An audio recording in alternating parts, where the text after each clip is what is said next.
Bonjour à tous et bienvenue sur Miroir Spirituel. Lorsqu'un proche nous quitte, que les yeux se ferment pour toujours, le deuil est probablement une des épreuves les plus terribles à endurer pour nous, les vivants, quel que soit le contexte et la période. Cependant, vous est-il arrivé de percevoir des signes ou des manifestations assez étranges à ce moment-là, que ce soit avant, pendant ou après le deuil ? C'est le sujet précisément de ce troisième rendez-vous. Alors installez-vous bien, c'est parti, juste après le générique.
Tout d'abord, merci à tous de ne pas hésiter à liker en bas, à droite de la vidéo, ainsi que de partager si cela vous a plu, bien sûr. Cela permet de donner plus de chances de rendre visible ce contenu, surtout à des personnes qui vivent actuellement des deuils et qui auraient beaucoup de mal à y faire face. Cela pourrait les aider. Alors que vous croyez ou non à la vie après la mort, cela ne laissera personne indifférent par ces faits troublants. Je vais partager aujourd'hui mon expérience personnelle sur le sujet, ainsi que mes convictions. Je vous propose 4 histoires à des époques différentes de ma vie personnelle. Cela implique que vous allez certes mieux me connaître, mais aussi et principalement mieux endurer la perte de vos proches, de comprendre le cheminement qui conditionne certaines personnes à développer la voie de la spiritualité. Bien entendu, je précise que les signes et manifestations ne sont pas seulement attachés au deuil, bien entendu, mais pour ce troisième rendez-vous, il ne sera question que des rapports entre ces 3 éléments. Les autres possibilités seront les sujets sur d'autres vidéos. Voici sans plus attendre, pour commencer, cette première histoire, intitulée « On se retrouvera ». Cela dure un peu plus de 6 minutes, on se retrouve juste après. Titre « On se retrouvera ». Je vous invite à remonter le temps. Nous sommes en 1986. J'avais à l'époque une 12aine d'années. Toute ma famille était bien là. J'étais dans l'insouciance des possibilités de perdre un jour l'un de mes proches. Comme tous les gamins, en plus des dessins animés, j'adorais plonger dans les films fantastiques et science-fiction, comme beaucoup de garçons de mon âge à cette époque. Mais j'adorais aussi les films d'horreur pour mieux apprivoiser ma peur. Et puis tout ce qui touchait de près ou de loin à la mort et à l'après me fascinait. Mon père était marin. Lorsqu'il revenait de ses 3 mois et demi de travail en mer, il revenait seulement 1 mois et demi et repartait. C'était le cycle infernal de ce travail si difficile. Lorsqu'il était présent avec nous, il aimait nous faire plaisir et de partager des moments cinéma-télé comme ça ensemble, avec des locations de cassettes vidéo. Même si son souhait était que nous gardions de lui une bonne image du père qui ne refuse pas tout, nous le considérions de toute façon comme un parent d'une nature calme, responsable, généreux et réfléchi. Je me souviens de ce film que nous avions beaucoup aimé en famille. Quoi de plus logique lorsque le film traite du sujet d'un père et de son fils face au destin de la mort. Je pense que bon nombre d'entre vous avaient vu ce film français parmi les plus anciens. Le titre est Le Passage. Le rôle du père est joué par Alain Delon. La bande originale du film est chantée par Francis Lalanne, avec le titre « On se retrouvera ». Paroles très fortes que je vous invite à écouter pour les uns ou à réécouter pour les autres. Pour ceux qui n'ont pas vu ce film, et pour résumer en une ligne, c'est l'histoire d'un accident de voiture qui va bousculer la vie de ces deux personnages. La mort est personnifiée par la faucheuse qui lui proposera un deal afin de sauver son fils du coma, contrairement à lui qui mourra. Bien sûr, l'idée de la mort est ici très noire, mais elle résume surtout ce que la puissance de l'amour peut permettre, malgré la mort qui les sépare.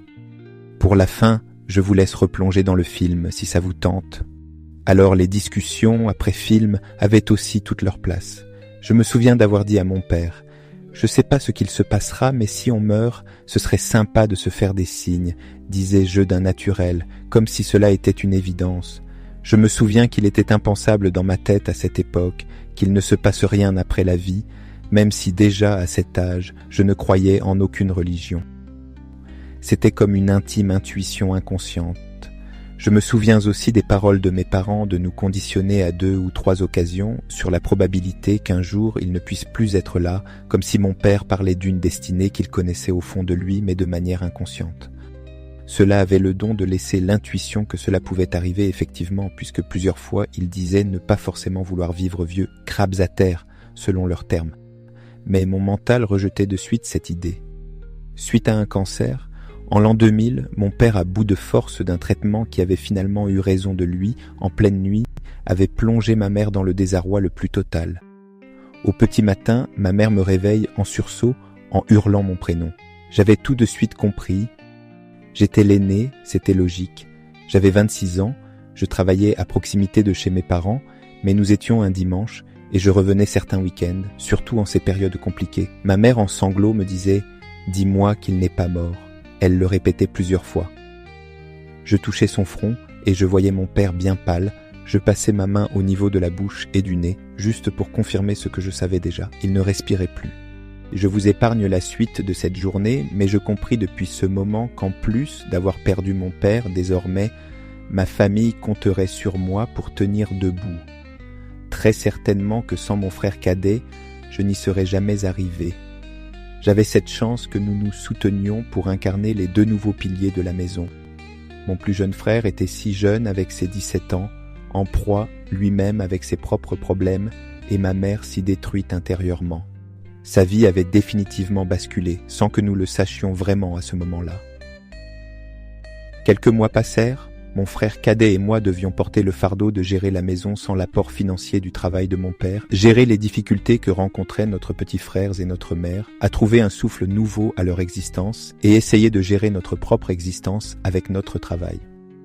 Ce n'était pas la joie, bien que tout le monde me voyait comme si j'étais fait de marbre. Je refusais de craquer devant les autres pour qu'ils puissent s'appuyer sur moi. Mais c'est déjà difficile de s'aider soi-même, que de le faire pour tout le monde, cela paraît encore plus infranchissable. Un jour, en rentrant tardivement de mon travail, qui était aussi difficile à l'époque, à cause des horaires qui paraissaient parfois interminables, je me suis arrêté sur le bas chemin en voiture subitement, avec un fond de radio. Je m'arrêtais parce que j'étais plongé dans les pensées les plus négatives, tristes, mêlées sans doute aussi à la fatigue du travail. J'étais en train de craquer, en train de verser les larmes de mon corps comme jamais, en repensant certes aux difficultés qu'endurait notre famille, mais aussi en repensant à notre père parti trop tôt. Je ne voulais pas que mes proches me voient dans cet état.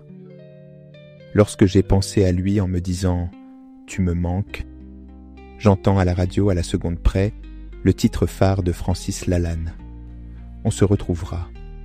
J'ai eu quelques secondes de choc émotionnel. Ce signe, accompagné de cette synchronicité, par ce même moment, est ce que la chanson représente.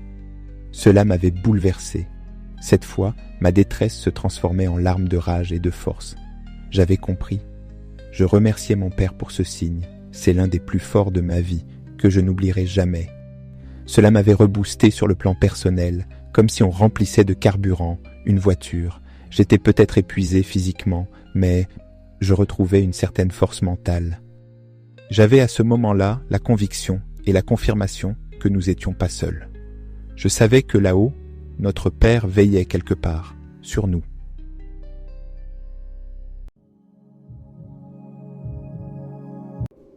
Ceci est un exemple typique de tout à chacun des signes que l'un de vos proches peut vous transmettre.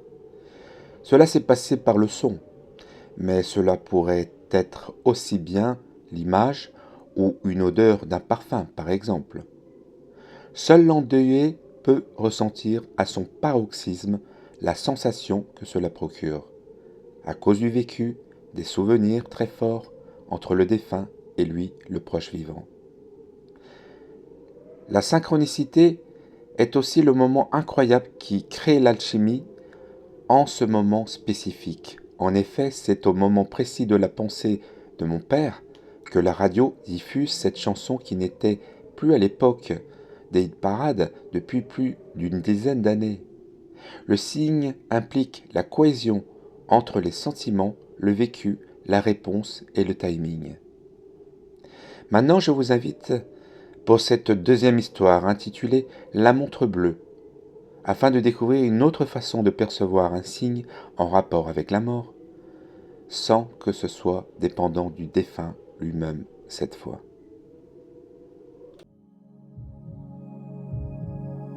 Titre : La montre bleue.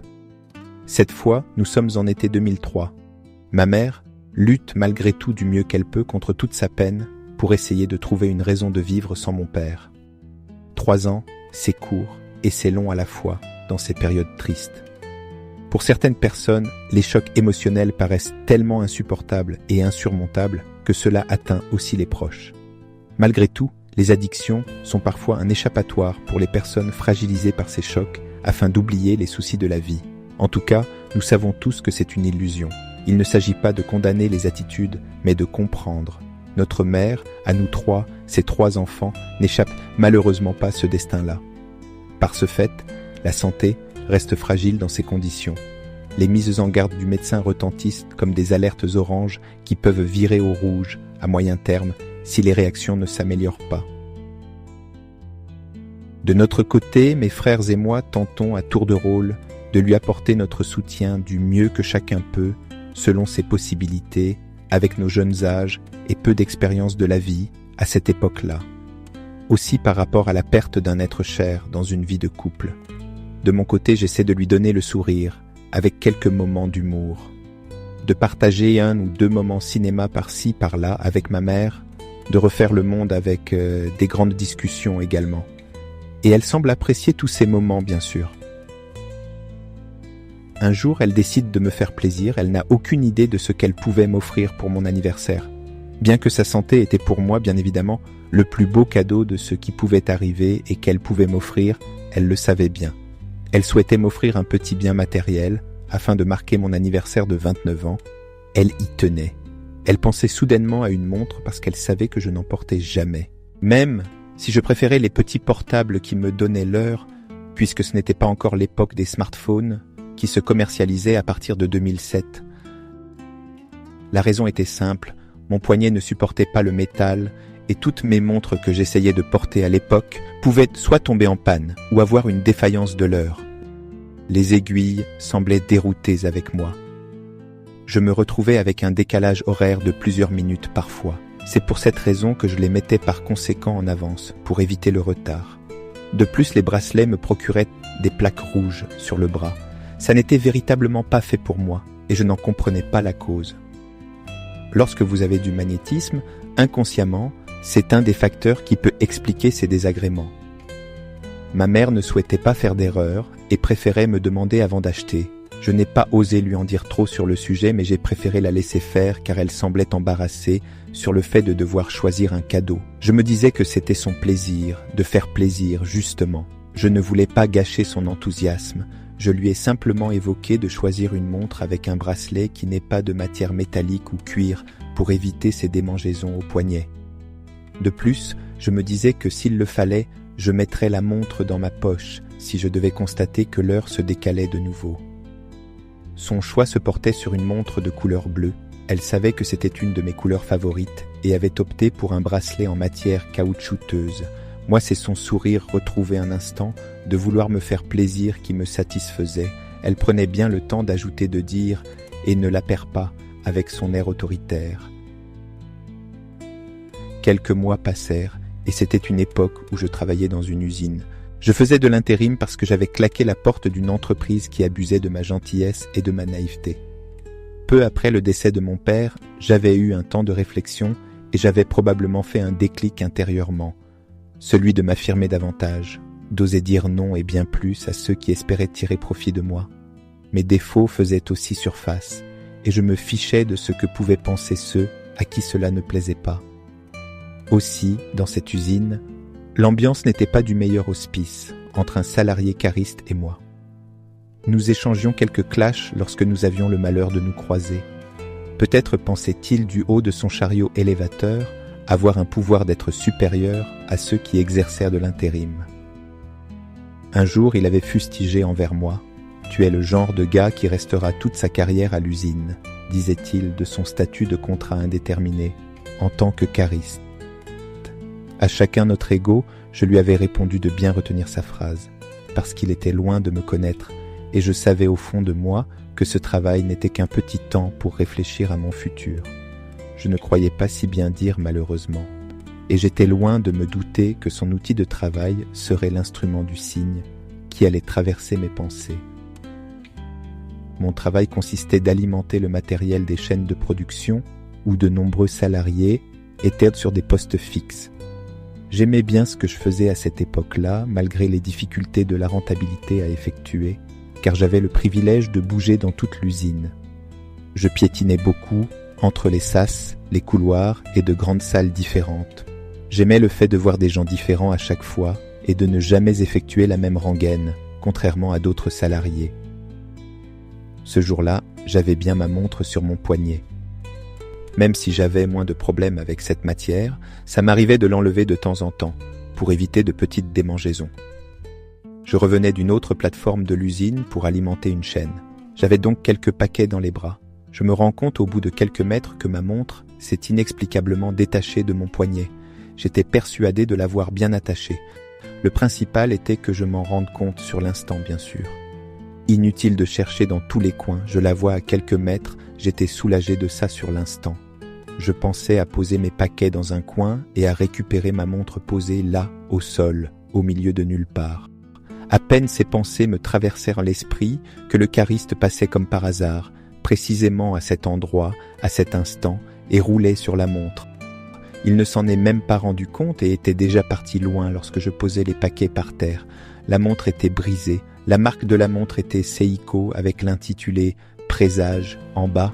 C'était encore plus visible avec la vitre détériorée. J'ai réalisé que cela pouvait être un signe, mais le genre de signe maudit que personne ne souhaite vivre. J'étais sous le choc et je culpabilisais, plutôt que d'accepter mon intuition. Mon mental prit le dessus et refusa cette idée. Je ne me rappelle plus si j'avais évoqué ça à mon frère cadet, mais je préférais éviter de le dire à mon plus jeune frère et surtout à ma mère, car c'était bien d'elle que ce signe semblait vouloir indiquer la fin. À peine quelques jours passèrent, pendant une journée de travail, je vois mon chef venir me chercher, lui qui estimait bien mon travail et ma personne. Il se présentait à moi avec une tête déconfite. J'avais déjà compris. Je réalisais en voyant mon plus jeune frère et un cousin sur les lieux que cette fois, c'était vraiment fini. Je me souviens de leur avoir dit de ne pas le dire nécessairement, que je savais pourquoi ils étaient là. Le chagrin et l'ennui avaient eu raison de ma mère. Malgré tout le mal que procure la perte d'un être cher, de sa propre mère qui vous a mis au monde, je me suis dit qu'elle ne souffrirait désormais plus jamais, bien qu'il m'ait été déconseillé de voir le corps à cause des effets de l'hémorragie interne. J'avais décidé de passer outre les recommandations. Mon esprit et ma vision avaient la nécessité de réaliser vraiment ce qui s'était passé. Ma seule satisfaction à cette époque est de lui avoir évoqué, avant qu'elle ne parte, de ce que j'envisageais de faire dans mon avenir professionnel. Et rien que ça me permettait de m'aider plus tard, à aller de l'avant. Mais rien ne peut remplacer une maman et l'amour qu'elle investit de son mieux à ses enfants. Si vous avez le bonheur de toujours avoir votre maman et que vous l'aimez, ne la jugez pas durement et chérissez-la de votre mieux.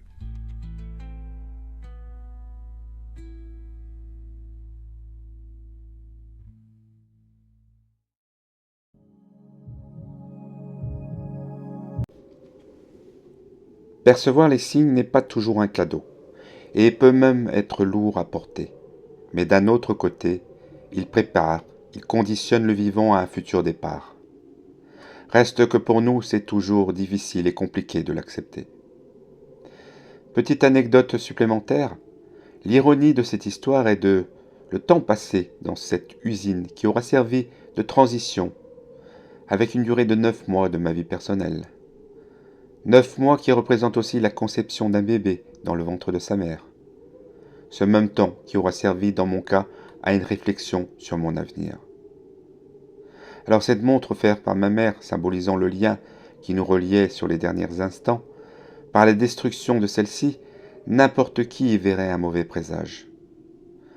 Et de voir ce dernier mot écrit d'ailleurs, présage, sur la montre, donne encore plus d'impact à une forte impression. Après ces durs moments, je pense alors avoir vécu le pire, le plus dur, et qu'il est derrière moi pour un long moment. Mais malheureusement, ce n'est pas sans compter sur cette troisième histoire, avec l'intitulé « Le tintement des vitrines ». Lorsque les signes deviennent doucement de très légères manifestations, cela perturbe ceux qui vous entourent, mais cela confirme pour vous, en ce qui vous concerne, ce que vous savez déjà depuis longtemps. Voici ce petit montage.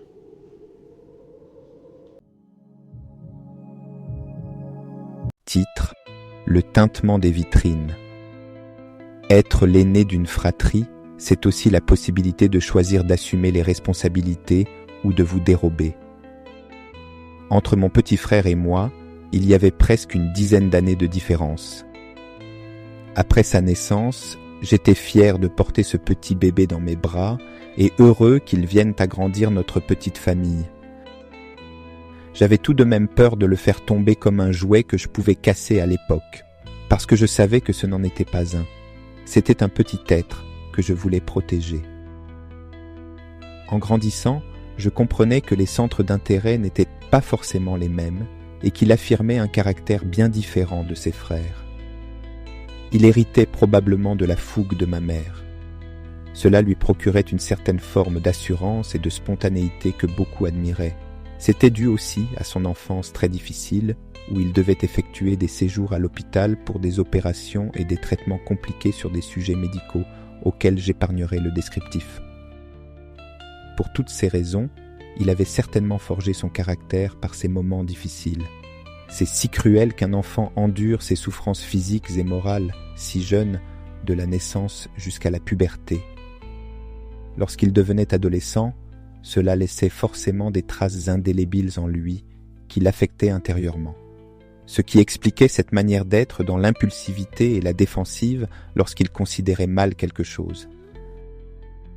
Mais tout de même, j'admirais ce côté facile de réprimander celui ou celle qui abusait de curiosité, d'intention ou de critiques douteuses, voire malsaines, sur notre famille, sans que ces individus n'osent rétorquer.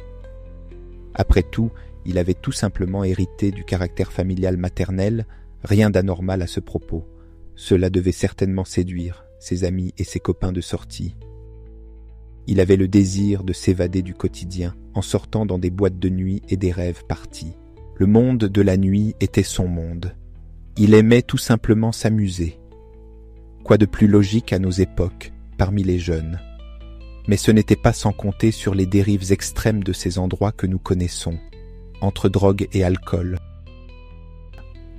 J'étais à l'opposé de tout ça, probablement trop sérieux pour les jeunes de mon âge. Cela avait le don d'agacer quelques-uns. Je le voyais bien et c'est probablement une des raisons pour laquelle je ne partageais pas autant de complicité avec mon petit frère que j'avais avec mon frère cadet. Je me souviens qu'il voulait me faire rencontrer le monde des rêves partis, mais je refusais. Je préférais sortir très rarement, dans le milieu gay que je connaissais, et malgré ça je n'aimais pas plus que ça non plus. Alors les disputes d'opinion et de comportement, qui n'en a jamais eu entre frères, lorsque nous sommes jeunes ados et jeunes adultes. Mais nous avions malgré tout des terrains d'entente, nous adorions parler de sujets liés aux séries, à l'espace après la mort, la vie ailleurs que sur Terre. Il aimait rêver. Bien que nous étions à l'opposé sur les goûts musicaux, nous aimions un groupe qui réunissait la fratrie. C'était le groupe Evanescence. C'était des chants mélancoliques qui nous réunissaient, surtout après les périodes des décès de nos parents. J'étais à cette époque à des années-lumière de savoir que c'était le groupe préféré de mon compagnon actuel. Nous étions fans aussi de manga et mon frère collectionnait des figurines d'un animé qui nous avait tous les trois marqués à l'époque. Parce que Saint Seiya était plus qu'un simple animé pour nous. Tous ceux qui ont vécu ces années le savent. Ces histoires étaient habitées par des musiques tristes, de grande valeur par rapport aux tragédies de la mort, telles que le courage, la volonté, l'amitié et ne jamais abandonner. Ces figurines incarnaient ces valeurs comme des trophées. Pendant la période de la maladie et après le décès de notre père, mon petit frère essayait certainement de fuir ces mauvais moments, mais il s'en créait d'autres envers lui-même. Il sortait et devenait dépendant de ses addictions. Malheureusement, cela créait par la suite des tensions envers nous, sa famille. Lorsque j'ai dû remplacer le rôle de notre père, malheureusement parti là-haut, les choses ne sont pas du tout améliorées. Il aura fallu malheureusement le décès de ma mère pour impacter un changement. Tout en reprenant ses propres mots, cela avait provoqué en lui un électrochoc qu'il eut ce courage de tout arrêter. Plus aucune substance illicite. Un tri parmi ses potes et ses vrais amis.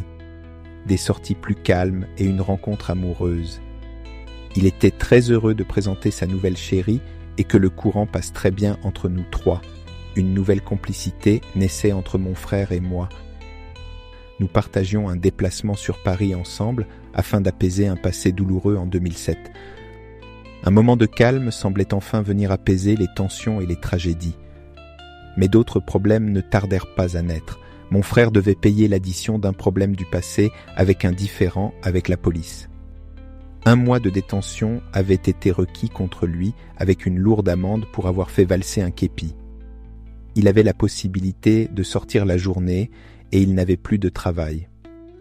Je lui avais proposé de venir chez moi, j'habitais une grande ville et il pouvait en plus trouver du travail plus facilement. J'avais une chambre pour lui. Nous nous sommes jamais autant confiés pendant cette période. Nous avions gagné le plus grand respect pour l'un et l'autre. Malgré cela, au bout d'1 an, il me confia vouloir repartir sur la maison de nos parents.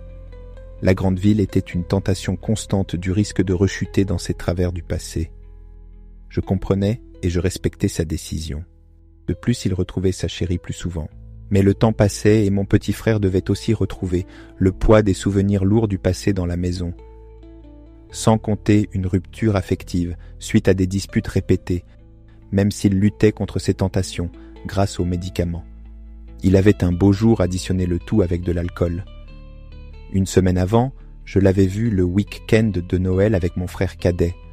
Son comportement était bizarre avec moi, dans le sens où il me remerciait pour tout ce que j'avais fait pour lui, et se mit à me faire quelques bisous à en devenir gênant par la multiplicité. Je m'étais simplement dit qu'il était reconnaissant. Le week-end suivant, peu après le 1er de l'an, le dimanche précisément, mon frère cadet et moi revenions pour le voir, et aussi pour un déplacement sportif. De plus, mon frère cadet était très heureux de nous présenter sa copine qui deviendrait dans le futur ma belle-sœur. Nous entrions dans la maison et j'entends une chanson. La porte de chambre de mon petit frère est légèrement entr'ouverte et mon frère cadet y laisse un léger regard. Il voit qu'il dort sur son lit. Je lui dis « Laissons-le dormir. Je pense qu'il a peut-être fait un peu trop la fête hier. Nous le verrons en fin d'après-midi en rentrant de notre rencontre sportive. » En revenant de cette journée qui nous avait épuisés, je constate que notre frère n'est toujours pas descendu. De plus, je constate que la même chanson tourne en boucle, je percute et je le dis à mon frère cadet. J'ai comme un flash qui me traverse la tête, encore un mauvais pressentiment. Je cours comme jamais dans les escaliers. Je vois qu'il est froid, pâle, comme l'était mon père et je vois un peu de sang qui sort de sa bouche. Je hurle et je ne me rappelle plus de mes mots. Notre petit frère venait de rejoindre nos parents. j'avais pris le plus grand coup de massue de toute ma vie. Jamais je n'imaginais qu'il devait partir avant moi. J'ai été près d'1 an en peine et en colère sur la vie, en maudissant le destin. En discutant avec son meilleur ami, je lui décrivais ce qui s'était passé. Il semblait troublé en me présentant une photo de mon jeune frère avec lui et qu'une tache rouge apparaissait curieusement et inexplicablement à l'endroit même où j'avais vu du sang, au niveau droit de la bouche. Il avait tout simplement en sa possession un signe précurseur de ce qui allait arriver.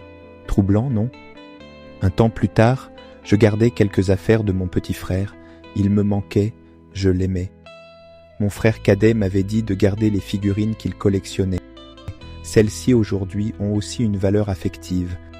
J'avais décidé de les mettre sous une belle vitrine. Les premières années de celle-ci, j'entendais comme des tintements contre la vitre venant de l'intérieur, comme si quelqu'un frappait 1 ou 2 petits coups. Ça avait le don de surprendre mes chats qui restaient tête figée un instant en direction de la vitrine. Cela avait aussi surpris mon compagnon lorsque cela retentissait au début de notre relation au point de trouver ça très troublant, limite angoissant. Mais moi, j'étais habitué. Ce tintement me rappelait sans cesse mon frère, était-ce lui ou pas ? Peu importe, je le retrouvais dans ma tête et dans mon cœur. Souvent, lorsque je parlais du passé, ou tout ce qui touche de près ou de loin à la spiritualité, j'entendais ce tintement des vitrines.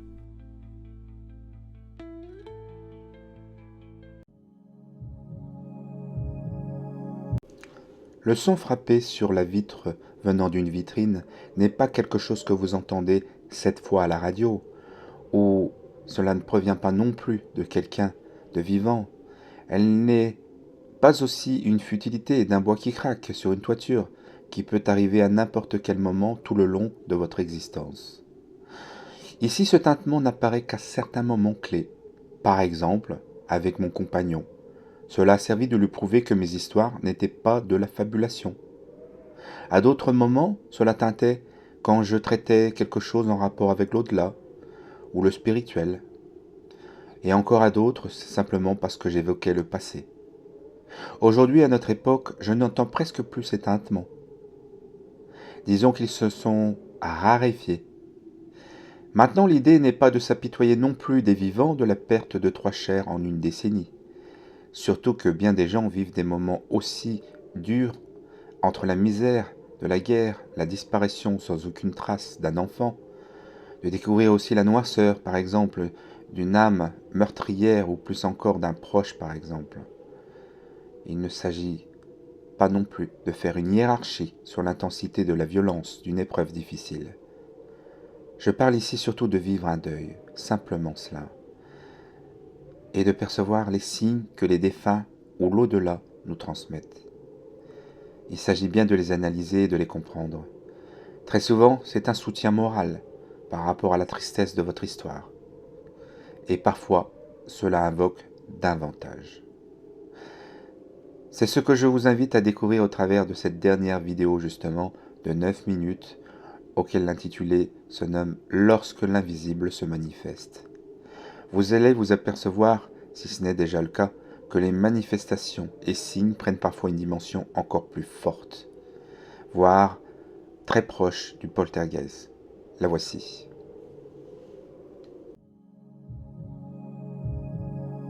Titre : Lorsque l'invisible se manifeste. Quelques années se sont succédées après la dernière décennie infernale des deuils, auxquels j'ajouterai celle de notre grand-mère maternelle, la dernière personne de 2 générations d'écart, et également d'autres membres de notre plus grande famille. Avec du recul, c'était comme si une équipe entière d'âmes avait achevé un parcours dans une temporalité précise. Bien sûr que chacun connaît des périodes de deuil, mais ces 10 dernières années étaient vécues, pour nous, comme une hécatombe de personnes très proches de tout âge, avec une terrible tristesse et une intensité complexe. Nous ne pleurions malgré tout pas sur notre sort, même si nos défunts marquaient nos cœurs et nos pensées pour le reste des temps. Nous étions en 2015. Mon frère cadet et ma belle-sœur avaient acheté leur maison près de leur travail en grande ville et avaient une petite fille de 4 ans. Un autre bébé allait voir le jour 1 an plus tard. J'étais heureux de voir arriver mes 2 nièces. La famille repartait dans la natalité et le temps des deuils était interrompu. Quant à moi, je menais enfin une vie sereine avec mon compagnon actuel depuis environ 3 ans. Tout était devenu calme dans nos vies respectives et nous menions de la meilleure façon possible notre quotidien. C'était l'année de la décision de la vente de notre maison familiale. Tellement d'émotions et de souvenirs se dégageaient de notre demeure. Nous ne pouvions pas couper le cordon du jour au lendemain. Aussi ces dernières années, nous faisions des allers-retours pour entretenir et louer la maison en saisonnier, comme je l'évoque dans la séquence vidéo de l'orbe plasmoïde de la première émission. Nous en étions si attachés et je gardais en mémoire les paroles de nos parents qui nous disaient à des époques heureuses « Surtout gardez la maison si nous sommes plus là, ça deviendra la vôtre et vous serez sûr d'avoir votre pied à terre, comme disait notre père. » Alors nous culpabilisions quelques années, à l'idée de devoir s'émanciper des lieux où nous avions grandi, mais surtout celui de couper quelque part les liens affectifs matérialisés par cette maison, qui nous réunissait tous.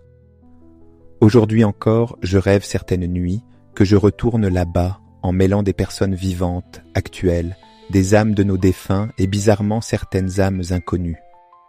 Je me souviens d'ailleurs particulièrement de l'un de mes rêves qui m'a marqué le plus de tous. J'avais comme une impression que j'étais moi-même séparé de mon corps, comme une impression de légèreté et de voler. Je sentais mon âme se téléporter de chez moi jusqu'à la maison familiale à plus de 180 km de mon domicile. Les nouveaux propriétaires n'étaient pas là. La maison était éteinte et j'entendais ricaner dans le séjour. Je voyais des âmes qui ressemblaient à des jeunes qui s'amusaient à discuter comme nous dans la même version de la réalité. Ces jeunes âmes m'invitèrent à les rejoindre, comme si ma présence n'était pas une surprise ou gênante. Je leur expliquais de mon côté, l'air légèrement stressé, qu'ils ne pouvaient pas rester là, que c'était la propriété de notre famille à l'époque et que les nouveaux propriétaires pouvaient arriver à tout moment. L'un d'eux me disait, comme avec une parole d'ado, qu'ils ne faisaient rien de mal, mais qu'ils étaient là, juste pour s'amuser. L'un d'eux essayait de jouer avec la matière, comme dans le film Ghost, sorti en 1990, lorsque Sam, version fantôme, shoot du pied sur une canette. Mais ici, c'était avec une boîte de crayons qui tombe par terre. Soudain, nous entendons une voiture arriver. Je leur dis que le désordre qu'ils ont provoqué sur la matière en propulsant les crayons sur le sol peut rendre suspicieux les gens qui arrivent. J'entends une clé qui tourne dans la serrure de la porte d'entrée, les âmes rient, comme contents de leur petit tour, et se téléportent au grenier. Moi, j'angoisse en voyant la porte s'entr'ouvrir et je disparais à mon tour au grenier pendant que ces âmes ricanent. Puis, je me réveille d'un coup, comme si j'avais vraiment vécu ça. Si je vous raconte ce rêve, ce n'est pas pour vous convaincre que mon âme s'est réellement détachée de mon corps. Moi-même, je n'y crois pas. Mais je souhaitais, chers spectateurs, par cette anecdote, vous propulser du côté invisible pour mieux comprendre l'envers du décor, puisque la réalité dépasse parfois le rêve. Je vous invite à le découvrir, si ça ne vous est jamais arrivé, par ce qui va suivre.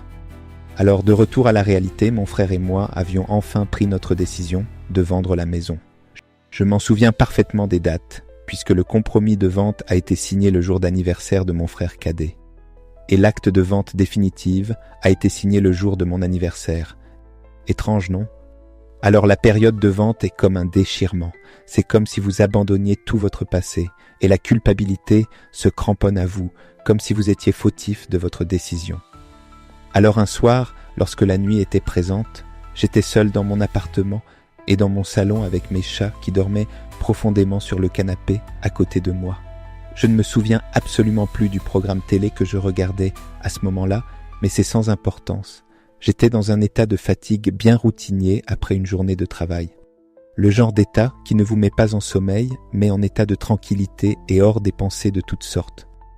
Probablement l'idéal pour un état de conscience que l'on nommerait modifié. Un peu comme lorsque vous êtes prédisposé à une séance d'hypnose. Loin du brouhaha, du stress de la journée et des pensées en rafale. Mon sens de réceptivité face à d'autres plans vibratoires devait tout simplement être opportun pour capter ce qui peut nous sembler étrange. Si je le précise, c'est parce que c'est ce qui s'est passé. Mon salon était à l'époque séparé de mon séjour. J'entends comme un bruit intrusif, comme quelque chose qui tombe. Un bruit suffisamment significatif qui permet de réveiller spontanément mes 2 chats et de les mettre aux aguets. Je me rends dans le séjour, par le couloir, pour regarder ce qui a provoqué ce bruit. Je vois un cadre photo sur pied posé par terre, dans le sens de la photo contre le sol. C'était le portrait de ma maman plus jeune. La vitre du cadre était intacte. Mais le plus étrange était la distance entre le meuble où était posée la photo et le sol. Si par inadvertance, le cadre était trop près du bord, celui-ci aurait dû se situer juste à proximité du meuble.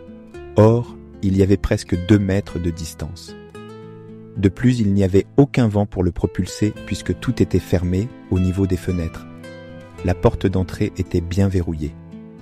Plus surprenant encore, à l'origine, sur le meuble, le cadre penchait vers l'arrière par le pied, mais la propulsion s'est pourtant faite vers l'avant. Ce n'est pas logique si on se réfère à un raisonnement cartésien. Alors j'essayais de comprendre. Ma mère avait, elle, un message à me transmettre.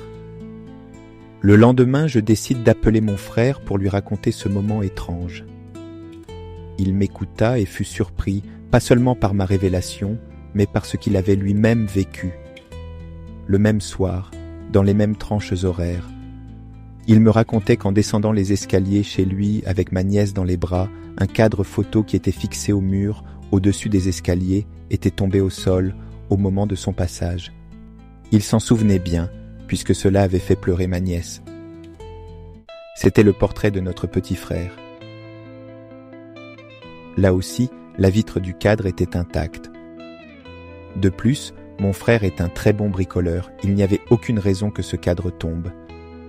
J'étais à mon tour surpris de ce qu'il venait de me dire, par la force de ses manifestations, de ces signes qui fusionnaient en synchronicité.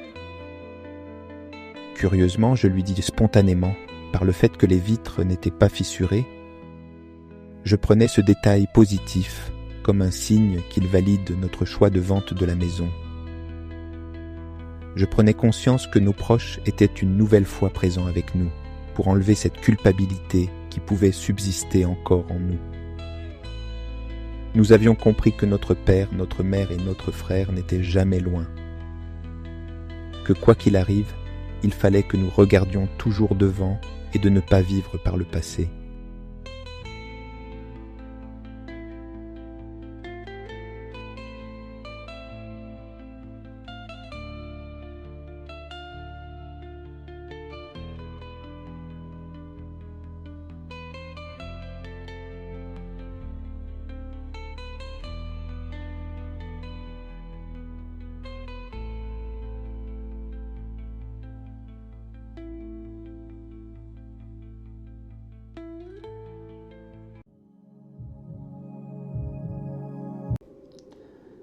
Alors il est toujours facile pour un cartésien de chercher une parade à l'interprétation d'un signe que quelqu'un souhaite vous partager. Surtout lorsque cette personne refuse de croire aux défunts, aux entités et à l'au-delà. Je ne les blâme pas, mais vous pouvez lire ou entendre ce type de commentaires. C'est son cerveau qui lui joue des tours, il a dû rêver. Il a trop de chagrin, il a certainement besoin de se raccrocher à quelque chose. La mort l'effraie, il a besoin d'une explication. Ou il pense trop à ça, il va trouver n'importe quelle excuse pour interpréter un signe. Bref, etc., etc.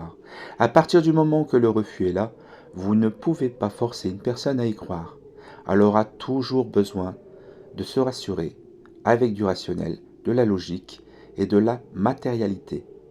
Mais dans cette dernière vidéo, qui implique au minimum 2 personnes, il est bien plus difficile de prétendre qu'ils sont fous ou de trouver une explication logique pour la même scène et le même moment, ainsi que la projection au loin du cadre photo à pied, à plus de 2 mètres.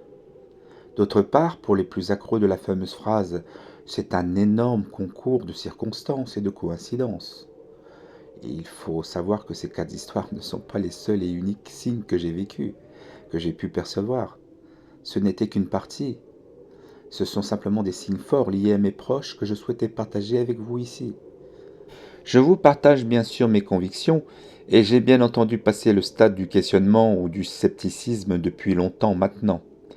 Alors je veux rassurer les endeuillés. Oui, vos proches défunts existent toujours et ne sont pas dans un néant.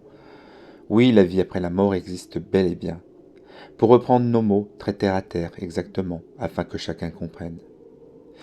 Mais pour tout vous dire, ce n'est qu'une parcelle de la compréhension de l'existence. Je dirais même que la véritable vie est de l'autre côté. Votre âme est venue sur Terre pour expérimenter, apprendre et évoluer. Il y a tant à dire, tant de sujets à traiter, qui feront l'objet de futures vidéos. Bien entendu, il ne s'agit pas maintenant d'imaginer que ces signes arrivent en permanence, mais ils arrivent à des moments clés de notre existence. Si vous souhaitez partager des signes ou des manifestations qui vous sont arrivées, ou simplement si vous souhaitez donner votre avis sur cette vidéo, je serai ravi de les lire en commentaire. Si celle-ci vous a plu, n'hésitez pas à liker. Je vous donne rendez-vous pour une prochaine vidéo que j'espère vous diffuser avant, voire pendant les congés d'été, au plus tard. En attendant, gardons tous l'optimisme et cultivons nos intuitions, sans oublier de réfléchir, bien sûr. Prenez soin de vous, je vous dis à très bientôt.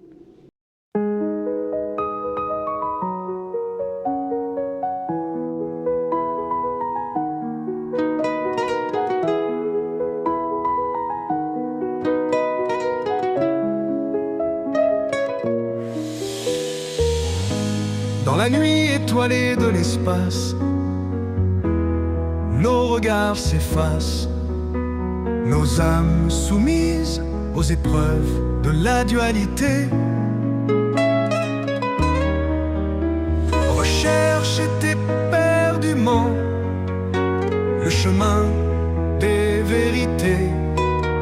Qui sommes-nous, pauvres terriens, hommes perdus, l'air de rien sur le gigantesque échiquier de l'espace?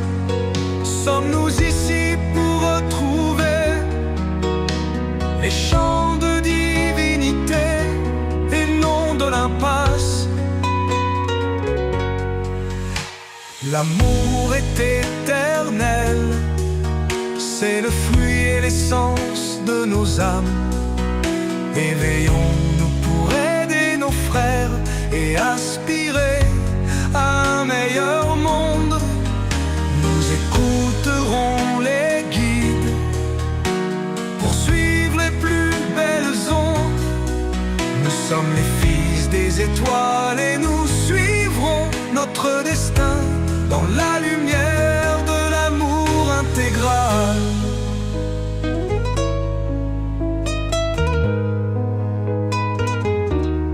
Pauvres terriens sur l'immense échiquier de l'espace.